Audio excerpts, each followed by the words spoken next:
প্রশ্ন হলো, হুজুর সম্প্রতি একজন আলেম যার নাম আহমদুল্লাহ, তিনি বলেছেন নবী সাল্লাল্লাহু আলাইহি সাল্লাম 40 বছর বয়স পর্যন্ত নবী ছিলেন না।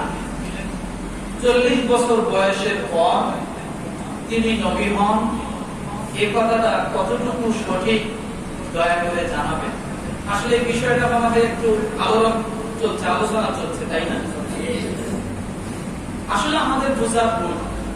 কিসের ভুল বলেন তো? কিসের ভুল বলেন? বোঝা ভুল। ভালো করে বুঝুন, উত্তর দিচ্ছি আমি।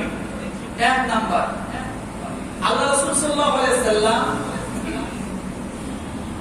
সবার উপরে সর্বপ্রথম নবী। 1 নাম্বার, সর্বপ্রথম কি? নবী। তিনি রূহের জগতেও নবী। নবীদের কাছ থেকে তাকে সাহায্য করার জন্য স্বীকৃতি নিয়েছেন, তখনও তিনি নবী। কথাটা বুঝাইতে পারছি? 1 নাম্বার, ভালো করে বুঝুন। 2 নম্বরে, এখানে যে প্রশ্নটা করা হয়েছে এবং আমার এক দিনী ভাই আহমদুল্লাহ সাহেব তিনি যে বলেছেন রাসূল 40 বছর পর্যন্ত নবী ছিলেন না, 40 বছর পরে তিনি নবুয়ত লাভ করে নবী হয়েছেন। এই কথাটা 100% সত্য কথা। এই কথাটা কি কিভাবে সত্য আর কিভাবে রাসূল প্রথম নবী বোঝার জন্য বলে ভালো করে বুঝুন। আপনি একটি বিল্ডিং করবেন, চলে গেছেন ইঞ্জিনিয়ারের কাছে। 1 নাম্বার যুক্তি দিয়ে বোঝাচ্ছি। ইঞ্জিনিয়ার আপনাকে একটা স্ট্রাকচার তৈরি করে দিয়েছে আজকে হলো 24 সাল, কথা ঠিক না? বিল্ডিং এর স্ট্রাকচার করেছেন, সব প্রস্তুত করেছেন ইঞ্জিনিয়ারের কাছ থেকে নিয়ে, জায়গা নির্ধারণ করেছেন, কিন্তু কাজ করেছেন আপনি 26 সালে যায়, 27 সালে যায়। তো 27 সালে যখন আপনি কাজ করেছেন, তখন স্থাপিত যখন আপনি লিখতে যাবেন, তখন কি আপনি 24 সাল লিখবেন না 26 সাল লিখবেন? 26 সাল। কোন সাল লিখবেন? 26 সাল লিখবেন। তার মানে বোঝা গেল যেদিন থেকে বাস্তবায়িত হয়েছে, কাজ উদ্বোধন হয়েছে, শুরু হয়েছে, সেদিন থেকে এই ঘরের স্থাপিত শুরু। এর আগে যত প্ল্যানিং হয়েছে এগুলোর ভিতরে কি? এগুলোর ভিতরে না। আমার ভাইরা, আল্লাহ পাক রব্বুল আলামিন সিদ্ধান্ত নিয়েছেন আমাদের রাসূলকে নবী হিসেবে দুনিয়াতে পাঠাবেন। এটা সবার আগে সিদ্ধান্ত। এজন্য তিনি নবী। আল্লাহর সিদ্ধান্তে তিনি নবী, শরীয়তের সিদ্ধান্তে কখনো নবী নন। ভালো করে বুঝুন, শরীয়তের সিদ্ধান্তে কখনো তিনি নবী নন। তাহলে আল্লাহর সিদ্ধান্ত হলো নবী পাঠাইবেন, সেই ক্ষেত্রে আল্লাহ নবী বলেছেন আমি তখন থেকে নবী, যখন থেকে আল্লাহ সিদ্ধান্ত নিয়েছেন। আরেকটু উদাহরণ দেই। আপনারা জন্ম বার লেখেন না? লেখেন কিনা? 2টা জন্মবার আমাদের জীবনীতে আছে। একটা হলো স্কুল প্রাতিষ্ঠানিক জন্মবার, একাডেমিক জন্মবার। আর একটা হলো আপনি যেদিন জন্মগ্রহণ করেছেন সেই দিন জন্মবার। কথা ঠিক না?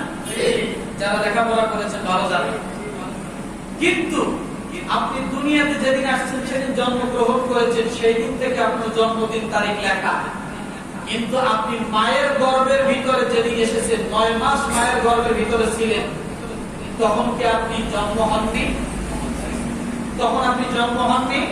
যেদিন মায়ের গর্ভে বাবা পৃষ্ঠদেশ থেকে গেলেন সেদিন আপনার জন্ম হয়নি? তাহলে এই 9 মাস আপনি জন্মবাদের মধ্যে লেখেন না কেন?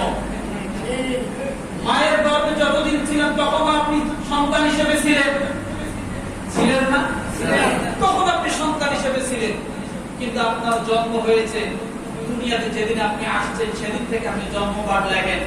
অর্থাৎ যেদিন থেকে আপনি প্রতিষ্ঠিত হয়েছেন সেদিন থেকে আপনি সন্তান। মায়ের গর্ভে যতদিন ছিলেন ওই 9 মাস আপনি কখনো জন্মদিনের মধ্যে জন্মবারের মধ্যে লেখেন না, কারণ আপনি তখন প্রতিষ্ঠিত হননি। আল্লাহ রাসূল সাল্লাল্লাহু আলাইহি সাল্লাম 40 বছর তিনি নবী প্রতিষ্ঠিত হন। ভালো করে বুঝুন, আবার তিনি কোন নবীর অনুসারীও ছিলেন না। কি ছিলেন না? কোন নবীর অনুসারী ছিলেন না।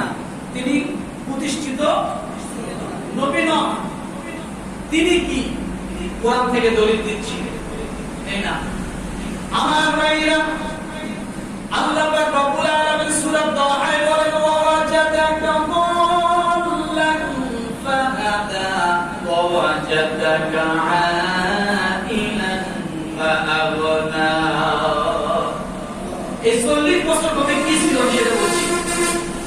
এই 40 বছর আল্লাহ বলেন, হে নবী, ওয়াজাদাকা দাল্লান ফাহাদা, আপনি হেদায়েতকে খুঁজতেছিলেন, কিন্তু তখন আপনি হেদায়েত পাননি। আমি কি আপনাকে হেদায়েত দেইনি? বুঝেন? তাহলে 40 বছর রাসূল কি করছেন? হেদায়েত খুঁজতেছিলেন, তখনও তিনি হেদায়েত পাননি। এই 40 বছর রাসূলের কাছে ছিল হেদায়েত খোঁজা। কি ছিল? দ্বিতীয় দলিল দিচ্ছি আমি না, সূরাতুশ শুরা আয়াত নম্বর 52, ওয়াকাযালিকা আওহাইনা ইলাইকা রূহাম মিন আমরিনা মা কুনতা তাদরি মাল কিতাব ওয়ালাল ঈমান। মা কুনতা তাদরি মাল কিতাব ওয়ালাল ঈমান। নবী হে, এই 40 বছর কিতাব কি জিনিস আপনি জানতেনই না, ঈমান কাকে বলে সেটাও আপনি জানতেন না। কে বলেছে কথা? কোন সূরা? সূরাতুশ শুরা কত নম্বর আয়াত? তখন নবী ঈমান কাকে বলে রাসূল 40 বছর ধরে জানে না। তখনও কোরআন কিতাব কাকে বলে রাসূল তখনও, কিন্তু ঈমান খুঁজতেছিলেন। ঈমান কি ছিলেন? কিতাব খুঁজতেছিলেন, শরীয়ত খুঁজতেছিলেন। কার শরীয়তে খুঁজতেছিলেন? মিল্লাতে ইব্রাহিম, ইব্রাহিমের শরিয়াত তিনি খুঁজতেছিলেন। কারণ ইব্রাহিমের শরিয়াতে যা সঠিকটা পাইতেন তিনি সেটাকে গ্রহণ করতেন। সুবহানাল্লাহ। তাহলে তখনও তিনি অনুসরণের পথ কি খোঁজেন, তখনও তিনি হেদায়েত পাননি, কিতাব পাননি, ঈমান পাননি। ঈমান কখন পাইলেন? 40 বছর বয়সের পর যিনি যখন নবী হলেন তখন তিনি ঈমান পাইলেন। যেদিন তিনি নবী হলেন সেদিন তিনি হেদায়েত, তিনি কিতাব পাইলেন। যেদিন তিনি নবী হলেন সেদিন তিনি হেদায়েত পেয়ে গেলেন। কোন সূরা? আরেকটা কোন সূরা? সূরাতুল দুহা।